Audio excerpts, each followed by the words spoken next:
Sir, इस वक्त middle east में जो हालात चल रहे हैं, यूएई पर भी कई तरह से संकट बने हुए हैं, लेकिन सबसे बड़ा सवाल यहाँ पर भारतीयों को लेकर है कि जो भारतीय यहाँ फंसे हुए हैं उन्हें आप किस तरह से मदद कर रहे हैं, किस तरह से चैनलाइज करते हुए आप उन्हें वापस राजधानी तक पहुँचा रहे हैं। सबसे पहले तो मैं शुक्रिया अदा करना चाहूँगा कि एनडीटीवी का कि मुझे ये अपॉर्चुनिटी दी आपने। जहाँ तक हमारे भारतीय समुदाय की बात है, यहाँ पर पिछले 10 दिनों में हमारी कोशिश रही है कि हर भारतीय जिसको भी कोई भी चिंता है उसके साथ जुड़ें। तो हमारी 24/7 हेल्पलाइंस चल रही हैं, हम राउंड द क्लॉक काम कर रहे हैं, एम्बेसी और हमारा कॉन्सुलेट दुबई में भी। और इसमें हमें भारतीय समुदाय जो यहाँ रहते हैं उनसे भी बहुत मदद मिल रही है।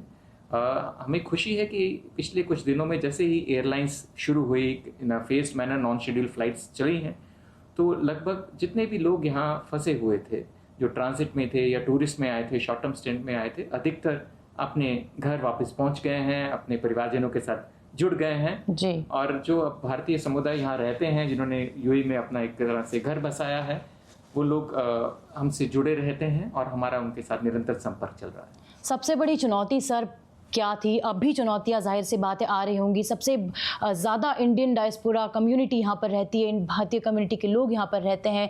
सबसे बड़ी चुनौती आपके मुताबिक आपके लिए यहाँ पर क्या है फिलहाल?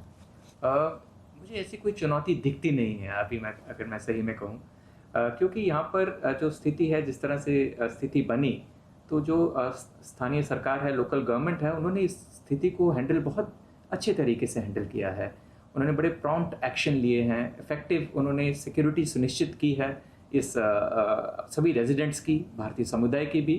और आपने सुना होगा कुछ 2 दिन पहले यहाँ के राष्ट्रपति हिज हाइनेस शेख मोहम्मद ने भी स्टेटमेंट जारी की थी, जिसमें उन्होंने कमिटमेंट दिखाई थी, कहा था कि जो यूएई में जो भी डायस्पोरा रहता है, जो भी एक्सपर्ट्स रहते हैं, वो उनके लिए एक तरह से प्राथमिकता है और उनकी सुरक्षा, उनका वेलबींग इंश्योर करना उनकी प्राथमिकता भी है। तो आई थिंक मेरे लिए ऐसी कोई बड़ी चिंता दिखती नहीं है और मुझे ऐसा दिखता नहीं है कि किसी को भी, कोई जो भारतीय समुदाय यहाँ रहता है, उसको कोई चिंता करने की ज़रूरत है।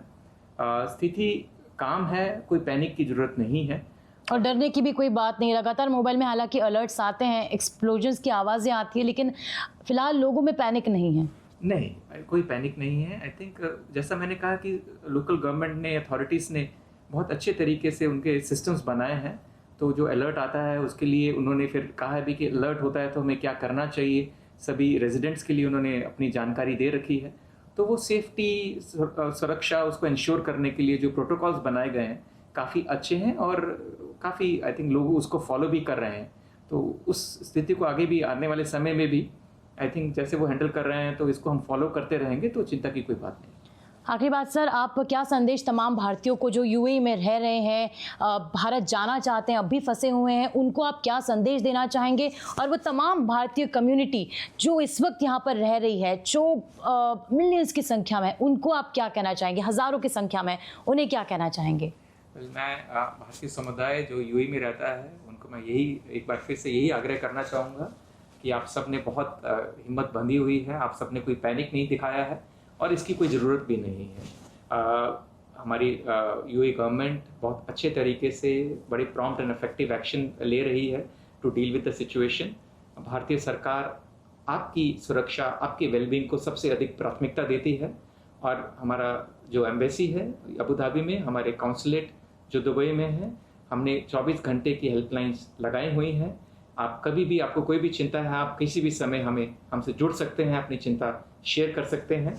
बहुत अहम है कि जो भी एडवाइजरीज लोकल गवर्नमेंट ने दी हैं, उन एडवाइजरी को हम निरंतर फॉलो करते रहें।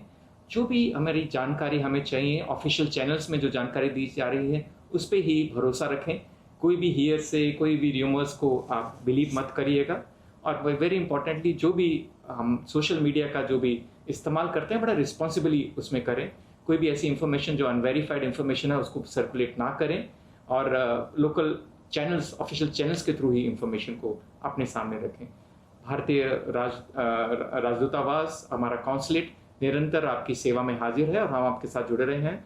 हमारी जितनी भी काउंसलर सर्विसेज हैं, पासपोर्ट सर्विसेज हैं, हम नॉर्मली पूरे तरीके से उनको ऑपरेट कर रहे हैं। तो आपको किसी भी तरह की चिंता करने की जरूरत नहीं है।